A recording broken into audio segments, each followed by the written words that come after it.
এটাই তো তৃণমূল। দিদি আসছে আজকে, কালকে রাত্রে দিদি আসবার আগে মহড়া দিতে হয়েছে।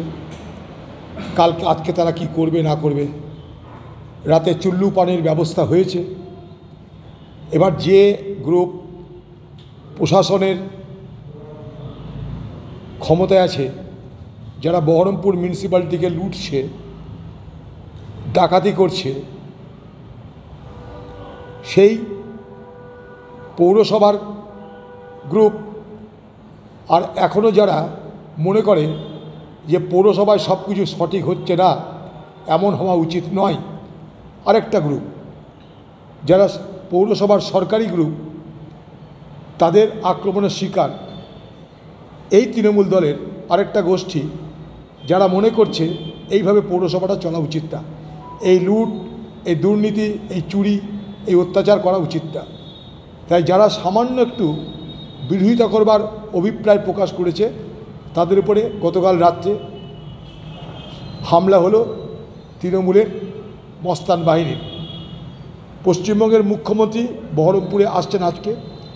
গোটা পশ্চিমবঙ্গের সব পুলিশ বহরমপুরে, সারা মুর্শিদাবাদের সব থানা বহরমপুর, আর বহরমপুরের প্রাণকেন্দ্রে ঘটছে গুলি, হচ্ছে আহত, সংঘর্ষ তৃণমূলের দুটো দলের।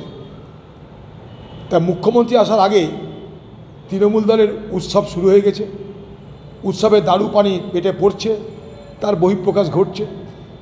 স্কোয়ার ফিল্ডে যান, দেখে মনে হবে মহারানী আসছে বাংলার। সে বাংলার মহারানী আসার আগে উৎসব পালিত হচ্ছে এখানটায়। এ মুর্শিদাবাদ আর কিছু হয়নি, শুধু দিদি আসার জন্যে উৎসব পালিত হচ্ছে, হই হই রই রই কারবার চলছে। কি না, বাংলার মহারানী আসছে, তিনি পদার্পণ করবেন, দাঙ্গা দেখতে যাবেন। মানুষ খুন হয়েছে, ঘর বাড়ি ছেড়ে মানুষ পালিয়েছে, গ্রামে গ্রামে আগুন, হিন্দু মুসলমান উভয় ক্ষতি হয়ে গেল। এই মুর্শিদাবাদের সাম্প্রদায়িক সম্প্রীতি ইতিহাসে কলঙ্কিত অধ্যায় রচনা করলো এই তৃণমূল। এই তৃণমূলের লোকরা শামশেরগঞ্জের যত রকম অপরাধের সঙ্গে জড়িত। শামশেরগঞ্জ জুড়ে মুখ্যমন্ত্রী আসার আগে তোলাবাজি শুরু হয়ে গেছে ক্ষতিগ্রস্তদের পয়সা দেওয়ার নাম করে। 17 জন সেখানে গুলিবিদ্ধ হয়েছে, তারা সবাই মুসলমান। দুটো হিন্দু পরিবারের 2 জন সদস্য, বাবা ছেলে, খুন হয়েছে নৃশংসভাবে। অনেক হিন্দু ঘরবাড়ি, হিন্দুদের ঘরবাড়ি জ্বলেছে। ধুলিয়ানের শহরের ছোট্ট একটা অংশে কিছু মুসলমান যারা সবজি বিক্রেতা, মাছ বিক্রেতা, তাদের দোকানে হামলা হয়েছে। এই তো ঘটনা। সেখানকার দুটো পুলিশকে আসার আগেই বলির বখরা করে দিল। একটা জামালউদ্দিন আর জালালউদ্দিন, একটা কোট ঘোষ। দিদি আসার আগে তিনি দেখাচ্ছেন তিনি কত কড়া প্রশাসন। তাই দুটো সাধারণ অফিসারকে বসিয়ে দেওয়া হলো। উলু খাগড়ার প্রাণ যাচ্ছে কেন? এসপি তারা কোথায় ছিল? আরও বড় বড় অফিসাররা তারা কোথায় ছিল? দুটো এএসআইকে কেন আপনি বলির বখরা করলেন? তারাই অপরাধ করেছিল।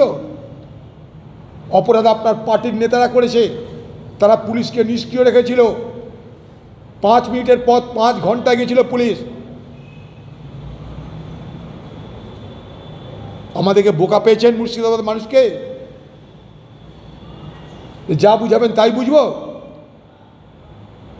আহত নিহত সর্বশান্ত পরিবারের বাড়ি বাড়ি পুলিশ হামলা করছে, তাদেরকে ধরে নিয়ে আসে দায়িত্ব নিয়েছে পুলিশ।